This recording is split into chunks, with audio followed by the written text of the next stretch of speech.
咁同埋仲有緊急應變嘅工作啦，同埋環保嘅工作嘅。咁過去嘅恩典有好多，不過係當我即係知道今日要翻嚟分享嘅時候咧，我都有祈禱去問神啊，究竟我應該今日分享邊一個階段嘅恩典？咁我就有感動，就要同大家分享翻喺2020至2023年呢段日子，即係我喺醫院工作嘅時候，即係神點樣去幫助我度過呢一個咁艱難嘅階段嘅。咁回想翻2020年嘅1月25號啊，嗰一日我係永遠都記得嘅。嗰日係大年初一，咁當我諗好多人都會啊，即係都會係期望新嘅一年有新嘅開始。咁嗰日我都同我媽媽一齊慶祝嘅，即係喺大年初一啦食飯慶祝。咁突然間就收到醫院咧就急 call 我，就同我而家你冇食飯啦，翻嚟開會啦。大家知唔知咩事啊？大家有冇印象當年係咩事？就係 COVID。咁嗰陣時係醫院即係香港係進入一個緊急嘅狀態。咁我因為我都係負責醫院嘅緊急應變，所以我翻咗去開會嘅啦。咁當其實我喺醫院寫呢個緊急應變措施寫咗10幾年嘅，坦白講。但係其實我嗰日好坦白講，我話喺我咁多咁厚嘅一本書入邊，個 manual 入邊係冇一個 plan 係 COVID。咁而當時亦都好多感染控制，仲有好多專科醫生。咁大家其實可以做啲咩咧？但係我感謝主就係我喺間基督教醫院工作，而當時嘅 CEO 係一個好愛主嘅基督徒，佢就講呢個時候我哋只能夠做啲咩啫？祈禱。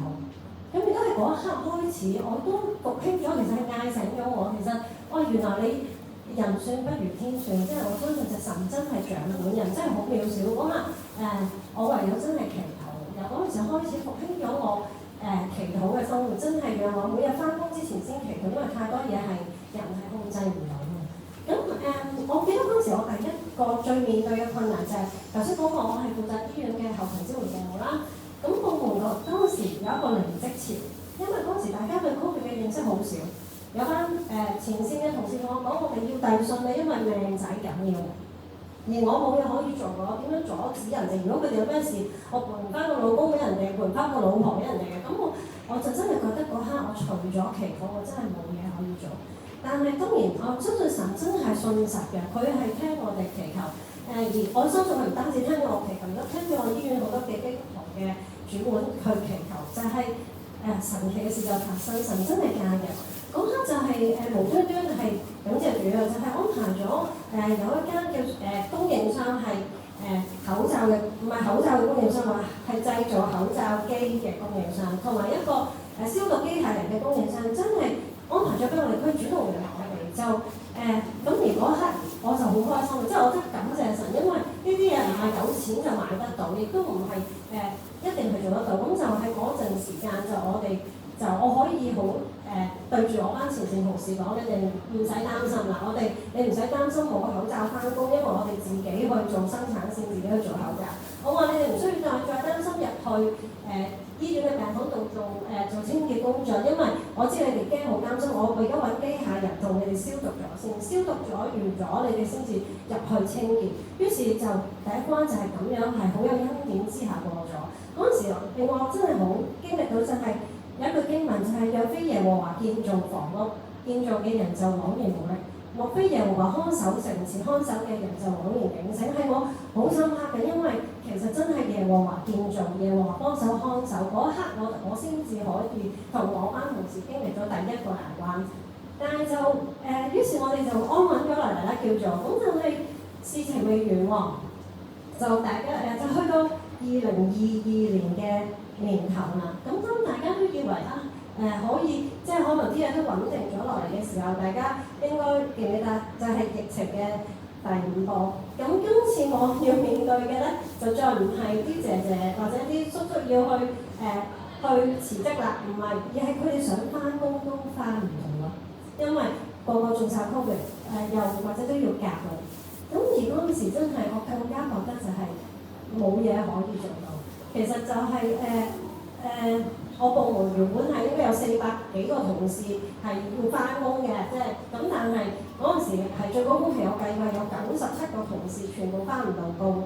我嗰陣時真係我第一次咁多年嘅醫院翻工，我係驚嘅，因為其實醫院個運作係繼續咁，邊個去洗地，邊個去做把關。咁但係感謝主，當我祈求呼求神幫助嘅時候，神俾咗句説話我，就係你要剛強壯膽，不要害怕，也不要驚惶，因為無論你往哪裏去，你個神必與我同在。我相信主耶穌係同我同在。我嗰時就係找住呢個應許，感謝主，我冇一晚即係我係冇一晚試過係因為擔心而瞓唔着，而神更加堅固我嘅信心，就係佢派咗啲天使嚟同我講嘢。如果啲天使就係我一班前線嘅同事，一個叔叔，幾個姐姐同我講話，歐小姐，佢真係同我歐小姐，你唔使驚。係啊，而家冇咗好多人手，翻唔到工，唔知幾時先翻到工，因為嗰時仲要唔知幾時先翻到工。咁佢話我哋可以幫你捱2間，我哋可以朝頭早翻嚟做保安，幫你睇住醫院個門口。跟住晏晝咧，我哋食完飯咪換套衫，咪上病房做清潔。呢班天使又係邊個派嚟？我相信就係神真係聽咗我祈禱，就係佢哋嘅同在，先至可以會有呢個神蹟，真係有一班真係願意即係為醫院去咁落力嘅同事，即係呢班天使係神派俾我，而唔係我靠我個人做啲，我真係乜嘢都冇做過。其實我只不過係祈禱，而到最後嗰段時間，唔單止前線同事係翻唔到工啦，我寫字樓嗰班管即係主管都係翻唔到工。咁有好多翻我哋得翻4個人，咁但係就要睇住好多嘅唔同嘅事務，仲要做埋應變工作啦。但係感謝主就係嗰段時間佢哋都係願意同我一齊翻咗37日工。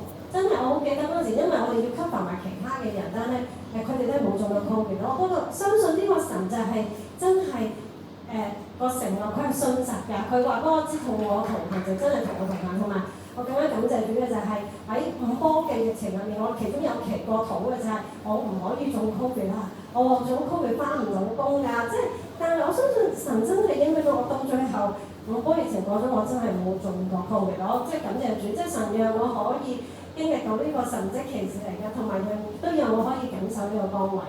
咁我今日即係同大家分享我呢一段時間嘅經歷，就係我想同大家講就係我鼓勵大家真係要，我哋真係可以求㗎。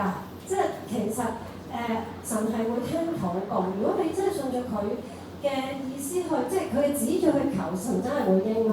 同埋就係我想講就係我哋唔好我相信呢度好多好有經驗，做咗有多年嘅同學舊生，其實我就想鼓勵大家，我哋唔好單單淨係靠自己嘅智慧同經驗，因為有好多嘢其實係靠自己聰明係做唔到，即係我哋要堅心倚靠神。我諗喺大小嘅事情上面，我哋都可以交託。我相信神係會真係會有佢嘅祝福，同埋佢會指引你嘅路，因為呢個都係聖經嘅應許。我哋真係我哋凡事都堅守，我哋要有個禱告嘅生活啦，我哋要專心倚賴耶和華，佢就必指引我哋嘅路。呢個係聖經點樣講，我哋應該點樣去相信。同埋當我哋有困難嘅時候，我哋更加真係要去禱告，因為人嘅力量真係好有限。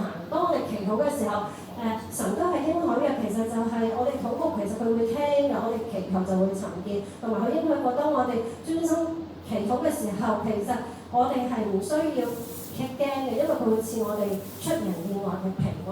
我相信呢份嘅平安係其實你身邊嘅人會感受到。我記得有一段日子，其實我身邊有好多未信嘅同事，其實佢哋都係一啲專家嚟嘅，即係專科醫生或者一啲好專業人士。其實佢哋竟然係佢哋未信嘅，但係佢哋試過有一次同我食飯嘅時候，我講話我見開飯啦，但佢哋望住我，我問咩事啊？做乜唔食飯？佢話不如你為我哋祈禱。